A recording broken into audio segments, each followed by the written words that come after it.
मान्यवर वामन मेश्राम साहब, राष्ट्रीय अध्यक्ष बामसेफ नई दिल्ली।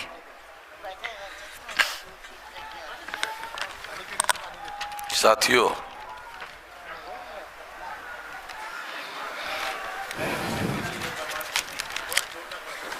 आज तीसरा दिन चल रहा है और तीसरे दिन का दोपहर का सत्र है और इसमें ज़्यादा समय लग रहा है। उसकी वजह बहुत अहम सब्जेक्ट होने की वजह से ज़्यादा समय लग रहा है। 10 बजे तक आज का कार्यक्रम बामसेफ का जो राष्ट्रीय अधिवेशन 3 दिन का है वो समाप्त हो जाएगा। तो ये जो अधिवेशन है या सत्र है ये थोड़ा समय ज़्यादा चलेगा। अभी मैं इस विषय के संबंध में कुछ बातें आप लोगों के सामने रखना चाहता हूँ। विषय है अयोध्या राम जन्मभूमि नहीं है। यह मूल निवासियों पर ब्राह्मणों का वर्चस्व थोपने का आक्रमणकारी अभियान है, एक पर्दाफाश। साथियों, आप लोगों को याद होगा कि मैं इसके पहले भी ये बात कह चुका हूँ और उसके तायद में, उसके समर्थन में बहुत सारी बातें कह चुका हूँ। मैं प्रिसाइजली वही बात आपके सामने रखना चाहता हूँ संक्षेप में। जब बाबरी मस्जिद का विवाद चल रहा था तो एक बात वहाँ अयोध्या और आसपास में जो अयोध्या के एरिया में लगभग 14 राम के मंदिर है और हर मंदिर का महंत कहता था, जब आरएसएस ने और विश्व हिंदू परिषद ने ये अभियान चलाया था कि जहां बाबरी मस्जिद है वही राम मंदिर, वही राम का जन्म हुआ। तो वो 14 राम के मंदिर के जो महंत है वो कहते थे कि जहां जहां राम का मंदिर है वहाँ हर जगह महंत कहते थे कि वहां पर राम का जन्म हुआ। मगर आरएसएस और बीजेपी के लोग कहते थे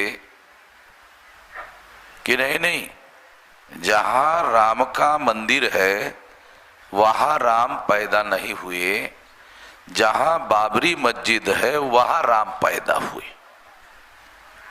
तो मैंने पहले भी कहा कि अय ब्राह्मणों, राम की बदनामी करो मगर इतनी भी बदनामी मत करो कि राम मुसलमान के घर पैदा हुए। बदनामी करो राम की, मगर इतनी भी बदनामी मत करो कि राम मुसलमान के घर पैदा हुए। आरएसएस के लोग और विश्व हिंदू परिषद के जो लोग हैं वो इस तरह से कहते थे कि वो जो 10 बाय 10 का कमरा है वही राम पैदा हुए। वही जैसे राम जी जब पैदा हो रहे थे तो ये ब्राह्मण लोग जो कह रहे हैं वो सुईन बनकर वहां देख रहे थे। सुईन जो है देसी शब्द है, पता है नॉर्थ इंडिया के लोगों को मालूम होगा। दाई जो बच्चा पैदा करवाती है, मगर उसके लिए दाई शब्द पर्याप्त नहीं है, सही नहीं है। वो वास्तविक शब्द सुईन है। सुईन का पर्टिकुलर काम है कि बच्चा पैदा करवाना, और दाई का काम है जिसका माँ नहीं है, जिसका बाप नहीं है, उस ऑर्फन बच्चे को पालना पोषण करना और उसको माँ की तरह प्रेम देना, उसको बोलते दाई। तो दो शब्द अलग अलग है। शब्दों के बारे में मैं बहुत ज़्यादा चूजी आदमी हूँ, बहुत ज़्यादा सतर्क आदमी हूँ, बहुत विजिलेंट आदमी हूँ। कौन सा शब्द यूज करना चाहिए इसके बारे में पर्टिकुलर हूँ। तो मगर मैं आप लोगों को खास बात कहना चाहता हूं, ये राम जन्मभूमि, ये जो शब्द प्रयोग है, इस रेफरेंस में ये बात मैं कहना चाहता हूं कि राम जो है कौशल्या के प्रथम पुत्र थे। और हमारे देश में एक परंपरा है, जब यहां की महिलाएं किसी भी धर्म की हो, मैंने मुसलमानों को यूपी में पूछा कि क्या आपके घर में जो लड़की शादी करके ससुराल जाती है और पहला बच्चा पैदा करने का समय आता है तो क्या वो लड़की अपने माँ के घर बच्चा पैदा करने के लिए आती है? तो मुसलमानों ने भी कहा हाँ, हमारे घर में हमारी भी लड़की आती है। तो मैंने उनको कहा कि मुस्लिम लोगों का जो धर्म है वो अरबस्तान में निर्माण हुआ, मगर मुसलमान भारत के दृष्टि से अगर देखा जाए, कल्चरल दृष्टि से देखा जाए, सांस्कृतिक दृष्टि से देखा जाए, जो एविडेंस उपलब्ध है उसके अनुसार तो मुसलमानों की नेशनैलिटी भारतीय है। और भारत कहां तक है? अफगानिस्तान की जो लास्ट बॉर्डर है वहां तक भारत है। ये भी थोड़ा सा आप लोग ध्यान रखो। मौर्यकालीन नक्शा देखो तो आपको पता चलेगा कि भारत का जो भौगोलिक नक्शा है वो अफगानिस्तान की लास्ट बॉर्डर जो रशिया को लगी हुई है वहां तक है। और अभी भी वो नक्शा मौर्यकालीन भारत के तौर पर भारत में पढ़ाया जाता है।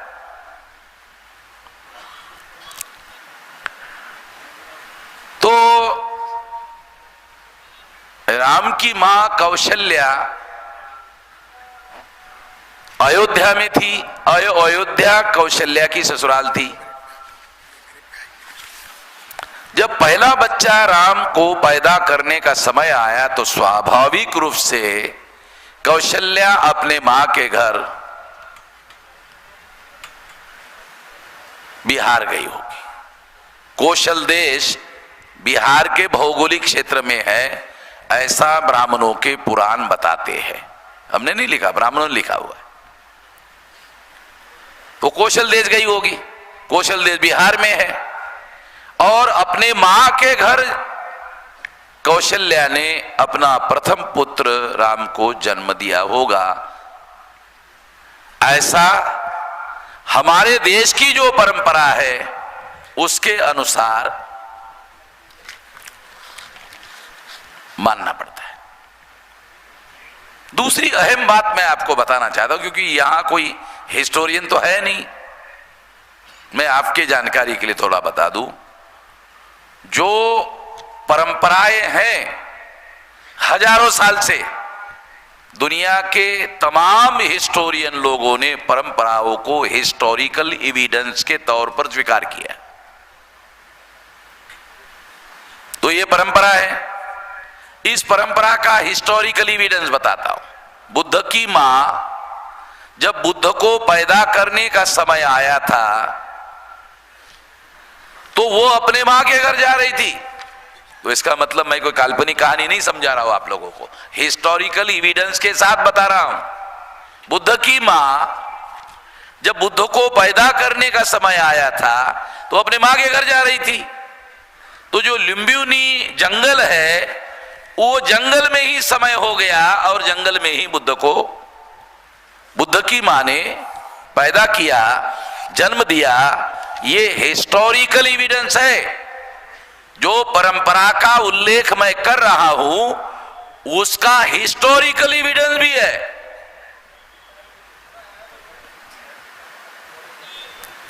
तो मैं एक से ज्यादा एविडेंस जो है, क्रॉस एविडेंस भी बता रहा हूं। अगर थोड़ी देर के लिए मान ले कि ब्राह्मण ये मान ले, ब्राह्मण ये कहना है, नहीं नहीं ये परंपरा हमें मंजूर नहीं है। हाँ ये बात सही है, ये परंपरा हमें मंजूर नहीं है, ब्राह्मण ऐसा कह सकता है। जब ब्राह्मण कहता है ये परंपरा हमें मंजूर नहीं है, तो इससे सिद्ध होता है ब्राह्मण भारत का मूल निवासी नहीं है। मैं हिस्ट्री के ही एविडेंस को देकर विश्लेषण करके समझा रहा हूं। तो इस दृष्टि से अयोध्या राम की जन्मभूमि नहीं है, समझ रहे? अब विलास खरात ने आर्कियोलॉजिकल एविडेंस बताए। अब ये आर्कियोलॉजिकल एविडेंस के रेफरेंस में और सुप्रीम कोर्ट के रेफरेंस में जो वो जल्दबाजी में कुछ बातें उन्होंने बताई, बहुत सारी बातें वो विश्लेषण करने में कुछ बातें रह गई है, मगर मैं जो किसी वजह से वो रह गई है वो बात मैं आपको थोड़ा बताता हूं, विश्लेषण करने से ज्यादा क्लियर होगा। नंबर 1, उस केस में सुप्रीम कोर्ट में 83 विटनेस थे, सारे के सारे ब्राह्मण। ब्राह्मण जब भी बात करते हैं हिंदू के नाम पर बात करते हैं। ब्राह्मण जब भी बात करते हैं हिंदू के नाम पर बात करते हैं, मगर कोर्ट में जिन SC ST OBC के लोगों को वो हिंदू मानते हैं उनको गवाह देने के लायक नहीं मानते, वो पहले से ही नालायक मानते हैं। ये बात समझने की है। विलास खरात गए क्या? ये पहली बात। दूसरी बात, क्योंकि यहां कोई हिस्टोरियन तो है नहीं इसलिए बता रहा हूं, क्योंकि मैं वो हिस्टोरियन नहीं हूं, मगर मैं बोलने के पहले अपने को उस्ताद मानने वाले जो लोग हैं उनसे थोड़ा सा जानकारी लेते रहता हूं, तो इसके आधार पर बताता हूं। मैं पुराण और मौखिक आधारों को सुप्रीम कोर्ट के जजेस ने जजमेंट के लिए आधार बनाया, तो मैं आप लोगों को जानकारी देना चाहता हूं। पुराण ब्राह्मणों ने लिखे,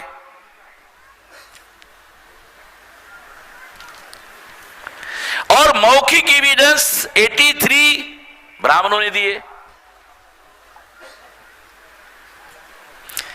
कोर्ट में केस हिंदू के नाम पर है, सारे अखबार लिए रहे हिंदू पक्ष, हिंदू पक्ष, हिंदू पक्ष, उसमें हिंदू नाम का पक्ष ही नहीं है, वो सारा का सारा ब्राह्मण पक्ष है। ये बारीकी जो है मैं आप लोगों को बता रहा हूं, ये बहुत सारे लोगों को समझ में नहीं आती है बारीकी, ये बहुत मौलिक बारीकी है। क्योंकि जिन SC ST OBC को ब्राह्मण हिंदू मानते हैं उनको वो गवाह के लायक भी नहीं मानते, वो किसी भी लायक नहीं मानते। क्यों नहीं मानते? क्योंकि वो तो इस्तेमाल कर रहे हैं। तो जिनका इस्तेमाल किया जाता है उसके बारे में अच्छी राय नहीं होती, जिसका इस्तेमाल किया जाता है उसके बारे में अच्छी राय नहीं होती, अच्छा ओपिनियन नहीं होता। कैसे? जिसका इस्तेमाल, जैसे इस्तेमाल, अब गांव का आदमी, किसान आदमी खेती में जाता है, टॉयलेट करता है, पानी ना होने की वजह से पत्थर लेता है, पिछवाड़ा पोंछता है, पोंछने के बाद वो पत्थर फेंक देता है, यूज करता है, फेंक देता है। तो ब्राह्मण को भी मालूम है ये SC ST OBC use and throw इसके लायक है। तो जिसे ब्राह्मण लोग SC ST OBC को हिंदू कहते हैं, तो ये हिंदू ब्राह्मणों के इस्तेमाल करने लायक है, उस पत्थर की तरह यूज, पोछा, फेंक दिया। ये गवाह के लायक नहीं है, ये इस लायक नहीं है कि इनको गवाह माना जाए, गवाह स्वीकार किया जाए।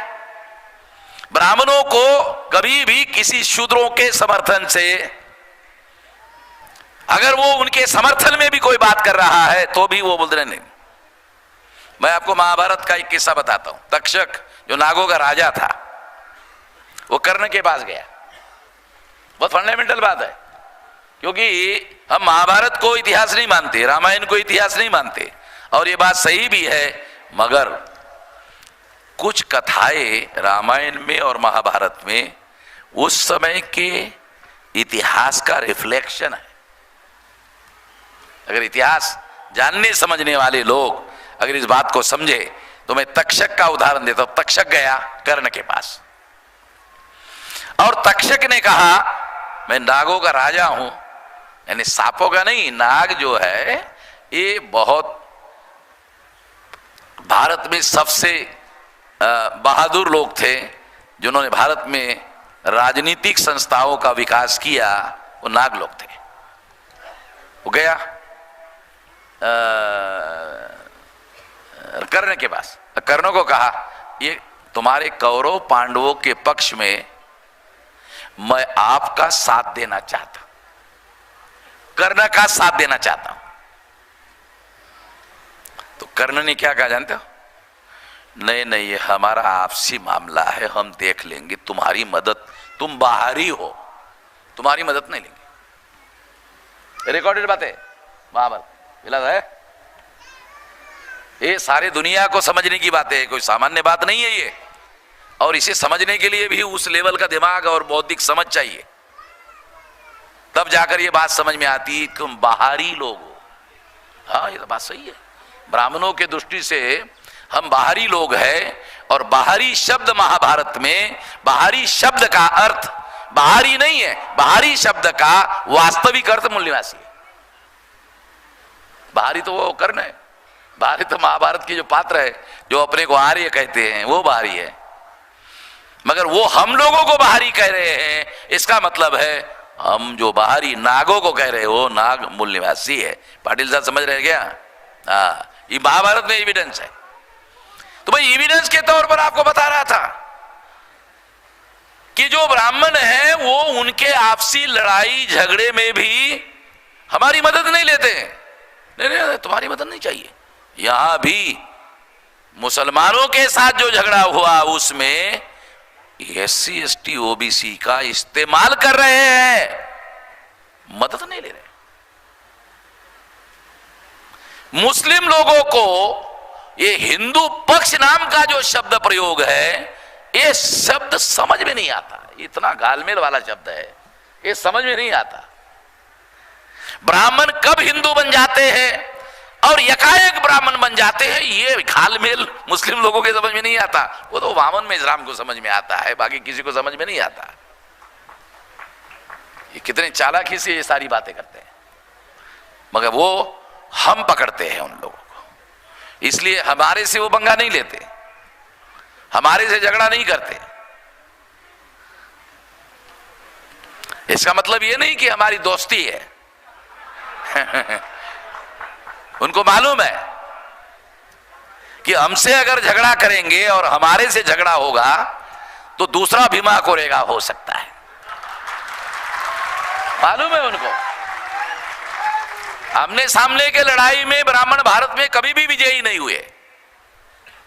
और एक बात आपको बताता हूं, आमने सामने के लड़ाई में ब्राह्मण कभी भी विजयी नहीं हुए। ब्राह्मण तब विजयी हुए जब उन्होंने हमें आपस में लड़ाया, और हम आपस में लड़ते रहे, तब तीसरे पक्ष के नाम पर ब्राह्मण विजयी हुए। यहां क्या हुआ? यहां ब्राह्मण और मुसलमान लड़ते रहे, और तीसरे पक्ष में हम को हिंदू मानकर हमको मुसलमान से लड़ाते और भिड़ाते रहे, और मुसलमानों ने ये जो हिंदू पक्ष जिसको वो लड़ाते भिड़ाते रहे उसको गंभीरता पूर्वक ध्यान नहीं दिया। अगर उन्होंने गंभीरता पूर्वक ध्यान दिया होता तो ब्राह्मणों से लड़ने के पहले वो SC ST OBC का जो पक्ष है, वो पक्ष क्या है उसको जानने की, समझने की, और इस लड़ाई में रणनीति के तौर पर उपयोग करने की बात के बारे में गंभीरता से सोचते। मैं नोमानी साहब के इस बयान का हृदय से स्वागत करता हूं। उन्होंने कहा कि अब समय आ गया है, मिलजुल कर हम सब लोगों को लड़ना होगा, और आप सब लोग खड़े हो गए और उनकी बात का समर्थन कर दिया, क्योंकि मैं तो यही कह रहा हूं कई सालों से जो नोमानी साहब ने अभी कहा, यही मैं कह रहा, यही मैं समझा रहा हूं। खुशी की बात है, अब नोमानी साहब खुद कह रहे हैं, तो हम तो पहले से ही कह रहे हैं कि तुम अलग लड़ रहे हो, तुम्हारी पिटाई हो रही, हम अलग लड़ रहे, हमारी पिटाई हो रही है। दोनों मिल जाते हैं तो पीटने लायक हो जाते हैं। जो हमारी पिटाई कर रहा है, हम दोनों मिलके उनकी पिटाई कर सकते हैं। ये बात अलग है कि हम दोनों मिलके पिटाई नहीं करेंगे, दोनों मिलके इंसाफ कायम करेंगे। मैं ये कई बार कह चुका हूं, और ये मेरे सारे रिकॉर्डेड पीछे से रिकॉर्डेड है, और ये मैं कुछ लोगों के बीच में कह दिया और छुपा के रखा, ऐसा भी नहीं, ऐसा है, ऐसे सारे ओपन। इंसाफ कायम करने के लिए लड़ना है, किसी के मफाद के लिए, किसी को एमएलए बनाना है, किसी को एमपी बनाना है, इंसाफ कायम करना है, इसके लिए लड़ना है। तो जब इंसाफ कायम करना है, इसके लिए लड़ना है, तो ये कहां गलत सिद्धांत है? ये तो सबसे बढ़िया सिद्धांत है। अब दूसरी बात, जो परंपरा के संदर्भ में वो राम जन्मभूमि गलत है, ये मैंने सिद्ध किया, और आज तक किसी ब्राह्मण ने मैंने जो कहा वो गलत है आज तक नहीं कहा। मैं दोबारा आज कहता हूं कि ब्राह्मणों को चुनौती देकर कहता हूं, जो मैं कह रहा हूं उसे गलत साबित कर दूं। दूसरी बात, अगर अयोध्या राम जन्मभूमि नहीं है तो क्या है? तो अयोध्या नहीं है, अयोध्या साकेत है। आर्कियोलॉजिकल एविडेंस है, हिस्टोरिकल एविडेंस है। अयोध्या नहीं है, अयोध्या साकेत है। वे अयोध्या कैसे बनी? तो पुष्यमित्र शुंग नाम का जो ब्राह्मण है, उसने सम्राट बृहदत्त मौर्य की पाटलिपुत्र पटना में हत्या की, जिसका साम्राज्य अफगानिस्तान के रशिया का बॉर्डर था ना, वहां तक था, उस सम्राट बृहदत्त मौर्य का। और उस सम्राट बृहदत्त मौर्य का क्या मतलब है? मूल निवासियों का। ये समझ नहीं तो तुम अरे अच्छा वो मौर्य, वो हमारा ये अच्छा ये अपना आजमगढ़ वाला मौर्य। अच्छा वो आजमगढ़ वाला मौर्य नहीं, मूल निवासी वाला मौर्य। ये सारे नाग लोग थे जिन्होंने ये साम्राज्य स्थापित किया। जैसे मैं पहले कहता था, मूल निवासियों के 6000 जाति के टुकड़े ब्राह्मणों ने किए। अब मैं इस सिद्धांत को थोड़ा सुधारता हूं, मूल निवासियों के नहीं, ब्राह्मणों ने नागों के 6000 टुकड़े किए। मूल निवासियों के नहीं, नागों के 6000 टुकड़े किए, जिनका सबसे ज्यादा डर ब्राह्मणों को था। और हमारे ही पूर्वजों को आपस में लड़ाकर ब्राह्मणों ने इन लोगों को मारा। और एक समय ये पुराणों में लिखित है,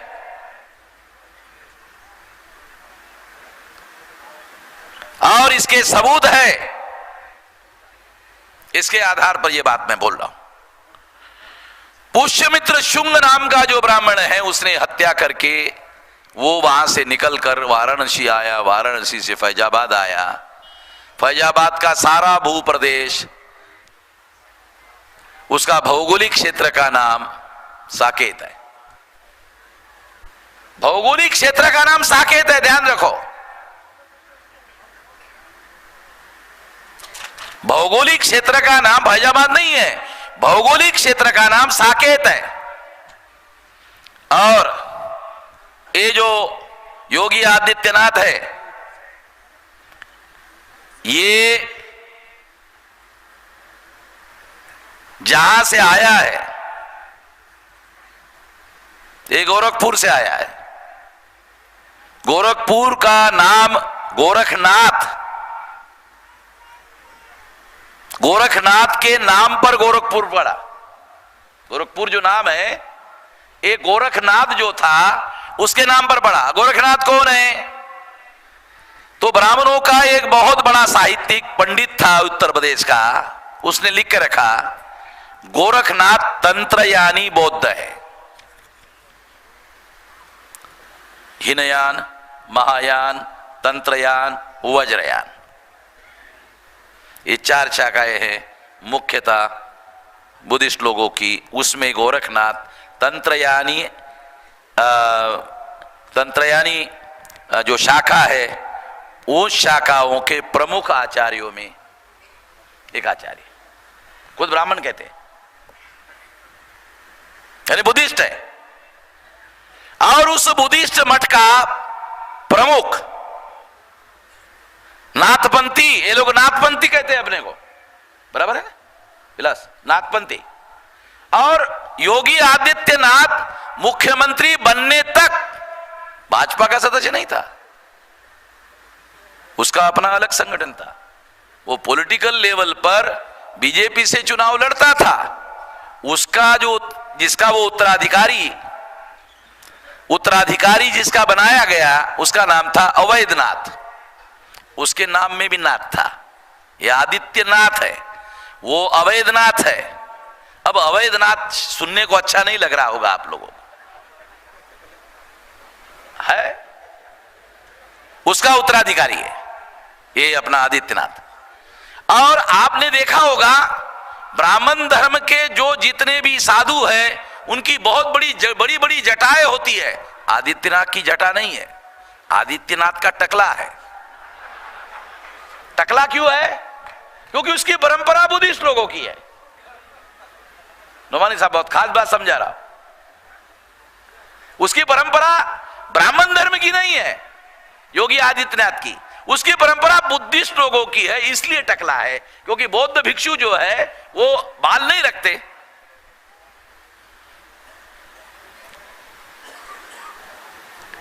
तो उनके पंथ के जो लोग हैं, तंत्रयानी जो है वो बुद्धिस्ट थे, तो उनके जो भी भिक्षु है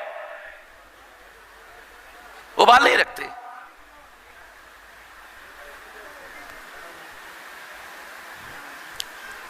आरएसएस बहुत होशियारी से काम करता है उसको बुद्धिस्ट फोल्ड में लाने के लिए, उसका बुद्धिस्ट व्यक्ति का हिंदू पक्ष में लाने के लिए।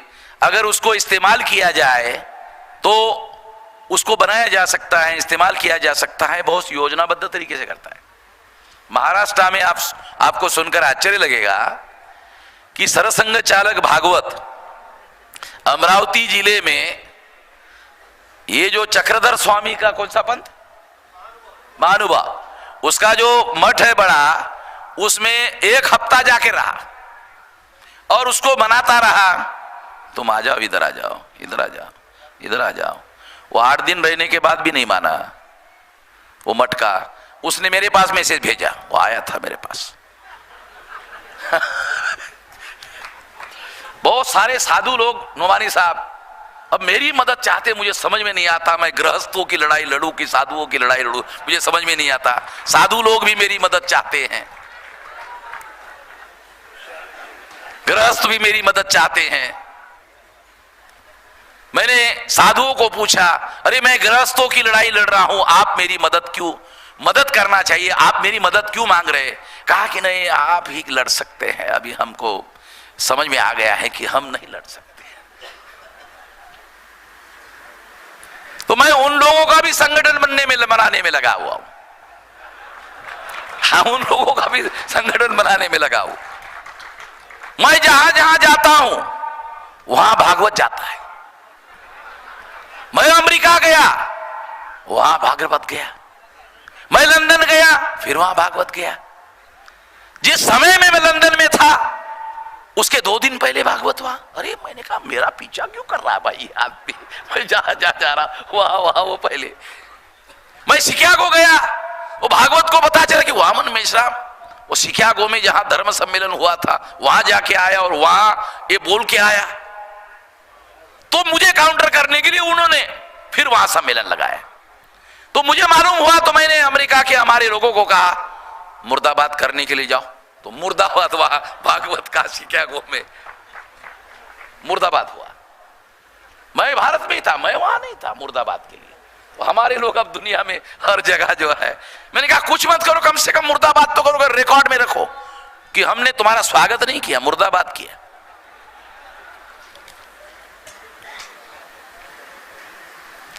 क्योंकि हमें ये लड़ाई, क्योंकि अभी क्या है, दुनिया ग्लोबल विलेज हो गई है, मीडिया की वजह से, सोशल मीडिया की वजह से तो ये बहुत ज्यादा ये हो गई है।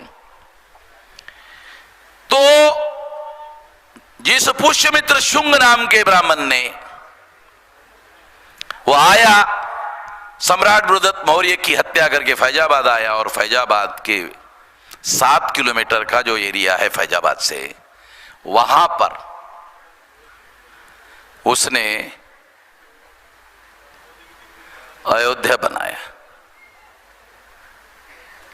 और अभी जो मेरे पास जानकारी आ रही है कि उसने जानबूझकर पाटलिपुत्र में हत्या करने के बाद जानबूझकर साकेत चुना। अभी जो नए सबूत हमारे पास आ रहे, आर्कियोलॉजिकल सबूत हमारे पास आ रहे, साकेत दुनिया का बहुत बड़ा व्यापारिक केंद्र था और दुनिया का बहुत बड़ा बुद्धिस्ट सेंटर था और मूल निवासियों के बहुत बड़े आस्था का केंद्र था। वहां पर उन्होंने अयोध्या कैपिटल बसाया। उस कैपिटल का राजा, आप सुनकर हैरान हो जाओगे, उस कैपिटल का राजा रामायण में लिखा हुआ है राम था, और इतिहास में पढ़ाया जाता है पुष्यमित्र शुंग था। कुछ समझ में आ रहा है? इतिहास उत्तर प्रदेश में पढ़ाया जाता है, उस इतिहास में लिखा हुआ है अयोध्या का राजा पुष्यमित्र शुंग था, इतने पीरियड से इतने पीरियड तक था।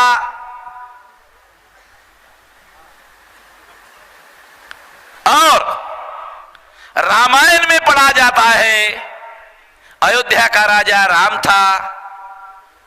तो अयोध्या का राजा राम था, ये ऐसा कॉम्बिनेशन कैसे बना? तो महापंडित राहुल सांकृत्यायन, जो आजमगढ़ का केदारनाथ पांडे नाम का ब्राह्मण है, उसने वोल्गा से गंगा नाम का किताब लिखा। उस किताब में उन्होंने लिखा कि पुष्यमित्र शुंग के दरबार में वाल्मीकि राजकवि थे, और पुष्यमित्र शुंग को सामने रखकर उसने रामायण लिखी। रामायण का राम कोई और नहीं था, पुष्यमित्र शुंग ही था। दो बातें बता रहा हूं आप लोगों को। एक, मैंने पहले बताया अयोध्या राम जन्मभूमि नहीं है, तो फिर राम कौन है? तो बता रहा हूं राम कौन है। राम कोई और नहीं है, पुष्यमित्र शुंग ही राम है। राम का कोई आर्कियोलॉजिकल एविडेंस आज तक उपलब्ध नहीं हुआ, पुष्यमित्र शुंग का मिल रहा है। आर्कियोलॉजिकल एविडेंस नहीं मिल रहा है। देखो, इसको और डबल एविडेंस से प्रूव करता हूं, एक नहीं, सिंगल एविडेंस नहीं, डबल एविडेंस।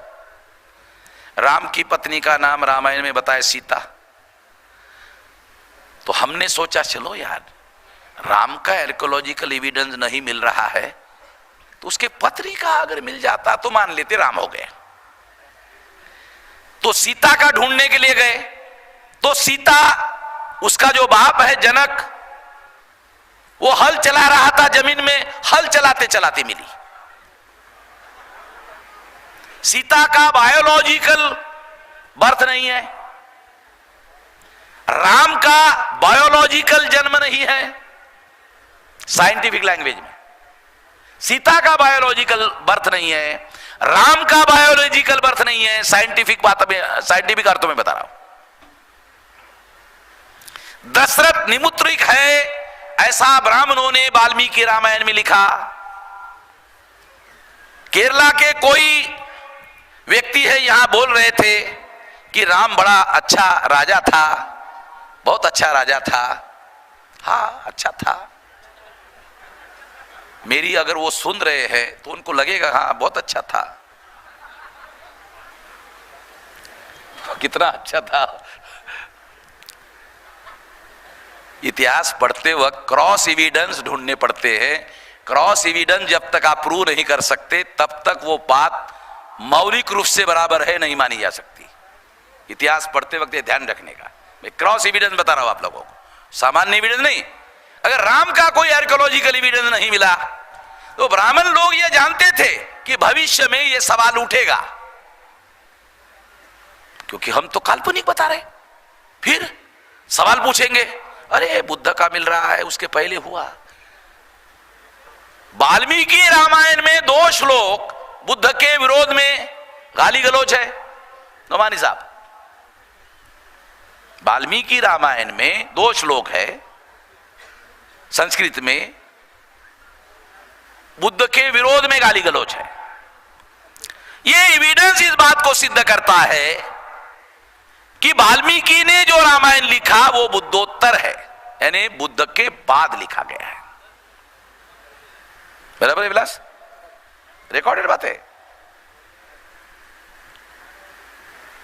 प्रूव है। हिस्टोरियन मानते हैं कि रामायण बुद्धोत्तर कालीन रचना है।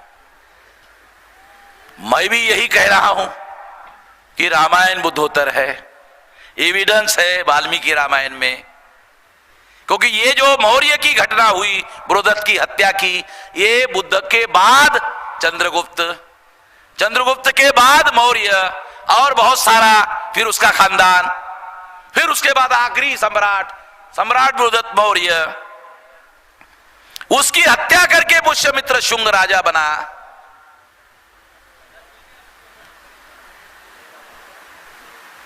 तो ये जो पुष्यमित्र शुंग है उसके दरबार में वाल्मीकि राजकवि थे। जैसे विक्रमादित्य के दरबार में कालिदास राजकवि थे, वो भी संस्कृत का कवि था। उसने विक्रमादित्य को सामने रख के काव्य लिखा, और वाल्मीकि ने पुष्यमित्र शुंग को सामने रखकर काव्य लिखा। उस काव्य का नाम है रामायण। है बराबर है?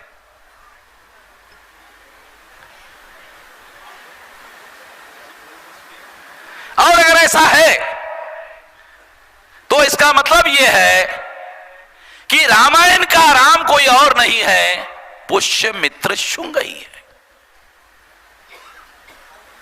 तो जो रामायण के अंदर काल्पनिक राम है, जिसका आर्कियोलॉजिकल एविडेंस मिल नहीं रहा है, वो इसलिए नहीं मिल रहा है क्योंकि राम कोई और नहीं है, पुष्यमित्र शुंग ही है। ये पुष्यमित्र शुंग कौन है? ब्राह्मण है। और ध्यान रखो, पुष्यमित्र शुंग ब्राह्मण है।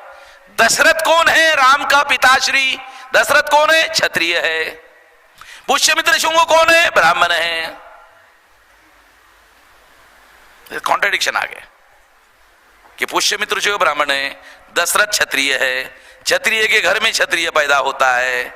मगर राम जो है, चूंकि दशरथ निपुत्रिक है, दशरथ के घर में एक भी पुत्र नहीं है, निपुत्रिक है, तो श्रृंग नाम का ऋषि है, उसके द्वारा दशरथ के घर में पुत्र संतान पैदा की जाती है। ऐसा वाल्मीकि रामायण में लिखा हुआ है। हमने नहीं लिखा, वाल्मीकि ने लिखा।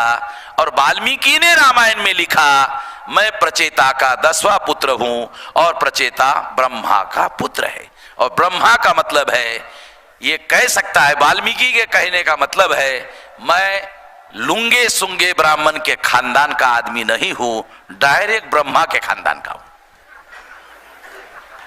ये रामायण में लिखा हुआ है विलास, है ना? रामायण में लिखी बात बोल रहा हूं, अपनी बात नहीं बोल रहा हूं। मैं ऐसे लुंगे संगे ब्राह्मण के घर का पैदा हुआ नहीं हूं। मेरा एक खानदान है, खानदान कौन सा? एकदम डायरेक्ट ब्रह्मा का, इधर उधर का नहीं, ऐरिया गैरिया खैरिया ब्राह्मण का नहीं हूं, डायरेक्ट प्रचेता के पुत्र का हूं। ब्राह्मण के घर में पैदा, ब्रह्मा के घर में पैदा हुआ हूं। और उसने ये कहानी लिखी, ऐसा दिया हुआ है उस वाल्मीकि ने।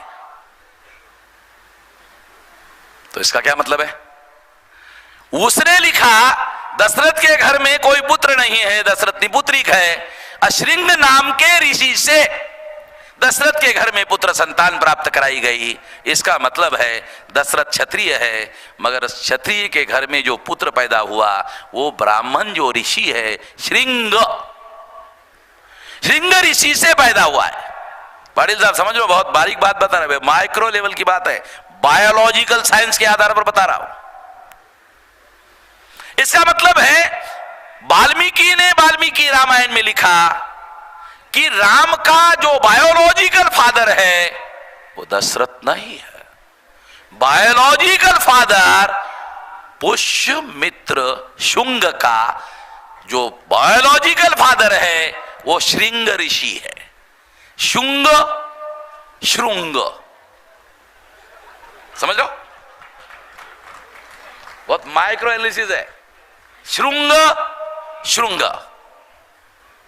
ये श्रृंग और शुंग एक ही है, ये ब्राह्मण को समझ में आता है और दूसरा वामन मेश्राम को समझ में आता है, बाकी किसी को समझ में नहीं आता। इतिहास में जो टर्मिनोलॉजी होती है उसका विश्लेषण कैसे किया जाए, भाषा शास्त्र का अर्थ कैसे निकाला जाए, शब्दों का अर्थ कैसे निकाला जाए, और शब्दों की उत्पत्ति कैसे होती है, और शब्दों की तोड़ कैसे होती है, शब्द कैसे टूटते हैं, शब्दों का अपभ्रंश कैसे होता है, इतना सारा इतिहास में आता है।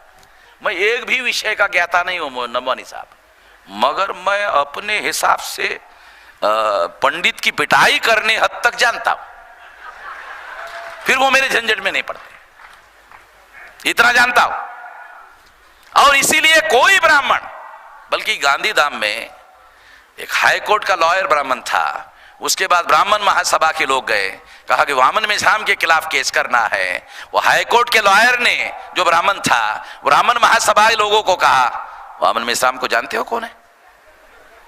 कहा कि नहीं, पहले जानो फिर केस लेके आओ। अबे वो पहले सबूत इकट्ठा करता है, बाद में माइक में बोलता है, वो हाईकोर्ट में जज के सामने जब सबूत फेंक के मारेगा तो मैं क्या करूंगा? तेरे पास है कोई सबूत? जब ब्राह्मण महासभा ने कलेक्टर तिवारी को मेरे खिलाफ कंप्लेंट दिया, फिर भी कलेक्टर ने अनुमति दिया। लिखित कंप्लेंट देने के बाद में कार्यक्रम के दूसरे दिन हमारे लोगों को भेजा, जाओ कलेक्टर को बोलो जो कंप्लेंट ब्राह्मण महासभा ने दिया उसकी एक कॉपी हमें दिया जाए। ऐसा एप्लीकेशन हमारे लोगों ने किया। कलेक्टर तिवारी ब्राह्मण था, उसने पूछा क्यों चाहते हो? तो हमारे लोगों ने कहा वो वामन मेश्राम मांग रहा है। अच्छा, क्यों मांग रहा है? बोलता कि क्या कंप्लेंट है, थोड़ा हम जानना चाहते हैं। नहीं और भी कुछ होगा। कहा कि ये सबूत अगर मिल जाए तो ये सारे कंप्लेंट करने वाले ब्राह्मण को एट्रोसिटीज के केस में वो अंदर डालना चाहता है। साले दस्तावेजी सबूत मिल जाएगा वामन मेश्राम के खिलाफ में, वामन मेश्राम अनुसूचित जाति का, एट्रोसिटी आयद हो जाएगी। तो तिवारी क्या बोल रहा है? हमारे नारायण गरवा इधर ही है, इधर अधिवेशन की तैयारी में। अरे जाने दो गरवा, जाने दो, वो गधे लोग हैं। तो नारायण गरवा ने तिवारी को कहा, तिवारी जी आप जानते हो क्या कह रहे? पंडित लोगों को आप तिवारी कह रहे, विद्वान लोगों को तिवारी आप गधे कह रहे? अरे गधे लोग हैं, उनको क्या अकल है? वो जो ब्राह्मण कलेक्टर है वो हमारे नारायण गरवा को कह रहा था गधे लोग हैं। कलेक्टर को समझ में आया अगर ये कंप्लेंट की कॉपी वामन मेश्राम को मिल जाती है तो जितने कंप्लेंट करने वाले, साइन करने वाले लोग हैं उनकी जमानत नहीं होगी, अंदर चले जाएंगे। तो मैं एक लकड़ी लेकर नोमानी साहब साथ में नहीं चलता हूं, इतनी हथियार तो बहुत दूर की बात है इतनी लकड़ी लेकर नहीं चलता हूं। बहुत सारे लोग मुझे हथियार दिखाते हैं, कहते हैं मेश्राम साहब ऐसा तुम भी रखो। मैंने कहा क्यों? नहीं हमें डर लगता है आपको कुछ खतरा ना हो जाए। मैंने कहा मुझे तो कोई डर नहीं लग रहा है क्योंकि ये लोग मेरे से पंगा नहीं लेंगे, क्योंकि इनके लिए फिर बहुत मुश्किल होगा। और मेरा आंदोलन, एक हमारे आंदोलन को एक हाथ शहीद की जरूरत है। क्योंकि किसी आंदोलन को शहीद मिल जाए तो फिर बहुत तेजी से बढ़ता है। मैंने कहा मेरा ही नाम अगर शहीदों की लिस्ट में चला जाए तो मैं पीछे हटने के लिए थोड़ी तैयार हूं। मैं डरने वाला आदमी नहीं हूं, तो लड़ रहा हूं भाई। आंदोलनों के सफल होने के लिए शहीदों की जरूरत होती है, हम लड़ने वाले हैं। मैं सारे उनके एविडेंसेस है, उनके एविडेंस के आधार पर बता रहा हूं कि रामायण जो वाल्मीकि रामायण है उसमें ब्राह्मणों ने खुद लिखा कि राम का जो पिताश्री है वो बायोलॉजिकल फादर ब्राह्मण है, दशरथ नहीं है। ये लिखा हुआ है। और अगर ऐसा लिखा है तो इससे सिद्ध होता है कि ब्राह्मणों ने राम की बदनामी की। समझ रहे हो? जब तुम खुद ही लिख रहे हो कि राम का फादर जो है दशरथ नहीं है, राम का फादर जो है वो श्रृंग ऋषि है, तो इसका मतलब है तुम ये कह रहे हो दशरथ राम के पिता नहीं है, श्रृंग राम के पिता है। इसका मतलब है तुम खुद राम की बदनामी कर रहे हो। जब तुम खुद राम की बदनामी कर रहे हो, जब मैं ऐसा कहता हूं तो क्या जवाब है? उनको मालूम है साले तो पकड़ लिया वामन मेश्राम ने, एकदम यहां पकड़ लिया। तो उन्होंने रास्ता निकाला ब्राह्मणों ने, चुप, इसको सही भी मत कहो, इसको गलत भी मत कहो, चर्चा ही मत करो। चर्चा करते ही फंस जाएंगे। तो उन्होंने रास्ता निकाला, चर्चा ही, नो डिस्कशन। तो मैं जिस विषय पर चर्चा शुरू करता हूं उस विषय की चर्चा बंद करने के लिए 370 लाता है, एनआरसी की चर्चा बढ़ा देता है, सारे देश का मीडिया चलाता है, सिटीजनशिप अमेंडमेंट लाता है। मैं जिस विषय की चर्चा करवा रहा हूं ईवीएम की, उसको दबाने के लिए बहुत कुछ करता है, क्योंकि उसको मालूम है ईवीएम का विरोध करे तो भी वामन मेश्राम का जय, समर्थन करे तो वामन मेश्राम तो ऐसे पिटाई करेगा। अब हमने कल भागवत को कहा कि तुम्हारे पास कोई सबूत है? हमारे पास सबूत है, घोटाला होता है। अब क्या जवाब है उसके पास? होगी ना उसकी फोतरी होगी ना, हमारे मराठी का शब्द है फोतरी। क्या है? भागवत सरसंघ चालक वामन मेश्राम के एक भी सवाल का जवाब नहीं। तो हम लोग कानून और संविधान के दायरे में बात कर रहे हैं, उसके दायरे में जाकर चल रहे हैं, इसके आधार पर बता रहा हूं। और इसलिए मैं आपको कह रहा हूं राम कोई और नहीं है, पुष्यमित्र शुंग ही राम है। ये हिस्टोरिकल आदमी है, राम हिस्टोरिकल आदमी नहीं है। और खास बात, राम हिस्टोरिकल आदमी नहीं है, हिस्टोरिकल आदमी पुष्यमित्र शुंग है। पुष्यमित्र शुंग को उन्होंने राम बनाया और राम बनाकर फिर उसको घोषित किया ये विष्णु का अवतार है। यहां जो बहुत सारे SC ST OBC के लोग हैं उनको अवतार शब्द सुना है, मालूम नहीं अवतार क्या है। असुरों का सत्यानाश करने वाला जो होता है वो इस अवतार लेता है, दैत्यों का, दानवों का, राक्षसों का। तो यहां जितने SC ST OBC के लोग बैठे हुए हैं उनको समझना चाहिए कि ऋग्वेद में तुम्हारे बाप दादाओं को दैत्य, दानव, राक्षस कहा और इनको मारने वालों को बोलते हैं ईश्वर का अवतार है। तो सम्राट बृहदत्त मौर्य, उनके पुरखे दैत्य, दानव, राक्षस, उसको मारा, उसकी हत्या किया, इसलिए पुष्यमित्र शुंग को राम बनाया और राम को अवतार घोषित किया हत्या करने की वजह से। समझ आया विलास? पुष्यमित्र शुंग ने बृहदत्त की हत्या की, हत्या करने की वजह से ब्राह्मणों ने उसको अवतार घोषित किया। अवतार घोषित करने के लिए पुष्यमित्र शुंग को अगर वो करते तो फंस जाते, इसलिए पुष्यमित्र शुंग को राम बनाया। राम को भगवान बनाने के लिए उन्होंने उसको अवतार घोषित किया।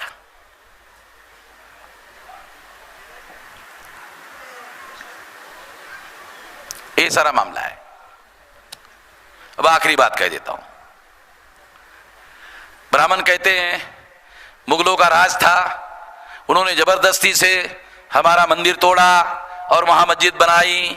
चलो थोड़ी देर के लिए तुम्हारी बात मान लेते हैं कि मुगलों ने तुम्हारा मंदिर तोड़ा, सत्ता उनकी थी, शासन उनका था और उन्होंने तुम्हारा मंदिर तोड़कर मस्जिद बनाई। अब तुम्हारी सत्ता है, अब तुम बाबरी मस्जिद गिराकर राम मंदिर बना रहे हो, अब तुम्हारी सत्ता है। उस समय बाबर के लोगों ने जबरदस्ती की, अब आप लोग जबरदस्ती कर रहे हो। कल 25-50 साल में किसी और का राज आएगा, मूल निवासियों का राज आएगा, फिर उस समय राम मंदिर का क्या होगा? समझ में आ रहा है?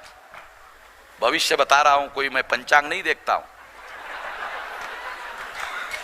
मगर पक्का भविष्य बता रहा हूं, हाथ की लकड़ियों को बगैर बता रहा हूं। जब 63 साल में अंग्रेजों को भगाने में ब्राह्मणों को कामयाबी मिली, तो हमको भी 40-45 साल हो गए, हमको भी 10-20 साल में मिलने वाला है। और जिस तरह का डर ब्राह्मणों के अंदर फैला हुआ है, उसकी वजह से हमें यकीन हो रहा है कि हाँ 10-20 साल में ही होने वाला है, 20-25 साल में हो जाएगा। और अभी नोमानी साहब ने घोषणा किया कि मिलकर लड़ना चाहिए, फिर तो 10-12 साल में हो जाएगा, ज्यादा समय नहीं लगेगा। हम तो समझ रहे थे कि ये लड़ाई हमको अकेले ही लड़नी पड़ेगी, मगर अभी नोमानी साहब ने पब्लिक में ऐलान किया और मेरे उस ऐलान का समर्थन करने के पहले आप सब लोगों ने उठकर उनका समर्थन कर दिया, क्योंकि आपको मालूम है यही मेरी लाइन है। जो नोमानी साहब ने कहा वो 20-25 साल से मैं यही कह रहा हूं, तो मेरे पहले ही आपने समर्थन कर दिया, क्योंकि आप जानते हैं मेरी लाइन वही है, कोई दूसरी है नहीं। अकेले अकेले लड़ने से हमारी पिटाई हो रही है। संवैधानिक संस्थाओं का मिसयूज कर रहे हैं, क्योंकि ताकत से लोग विरोध नहीं कर पा रहे, कर नहीं सकते संवैधानिक संस्थाओं का मिसयूज, मगर जैसे ताकत से विरोध होना चाहिए वो हो नहीं रहा है, क्योंकि हम अलग अलग लड़ रहे हैं। इकट्ठा होकर लड़ना होगा। और मेरा ऐसा मानना है कि हम आने वाले समय में इकट्ठा होकर लड़ने के बारे में बहुत गंभीरतापूर्वक सोचने का समय आ गया है, और इसलिए हम लोगों को उसकी पूरी रणनीति बनाकर लड़ना होगा। तो मैं वो रणनीति माइक पर घोषित नहीं कर सकता, क्योंकि जो रणनीति होती है वो माइक पर घोषित नहीं की जा सकती। और इसलिए मैं केवल इतना ही कहना चाहता हूँ कि हम सब लोगों को मिलजुल कर लड़ने का कोई विकल्प नहीं है, कोई अल्टरनेटिव नहीं है, यही एकमात्र उपाय है। और हम लोग अगर ऐसी लड़ाई लड़ते हैं तो इस लड़ाई के लड़ने से आज जो हमारी पिटाई हो रही है वो पिटाई बंद हो जाएगी, हम हमारी पिटाई करने वालों की पिटाई करने लायक हो जाएंगे। ये बात अलग है कि हमको पिटाई नहीं करनी है, इस दुनिया में इंसाफ कायम करना है। इंसाफ कायम करने के लिए इकट्ठा होना है, मिलजुल कर लड़ना है। इतना ही मैं इस मौके पर कहना चाहता हूं। आपने मेरी बात ध्यान से सुनी, इसके लिए आभार, धन्यवाद।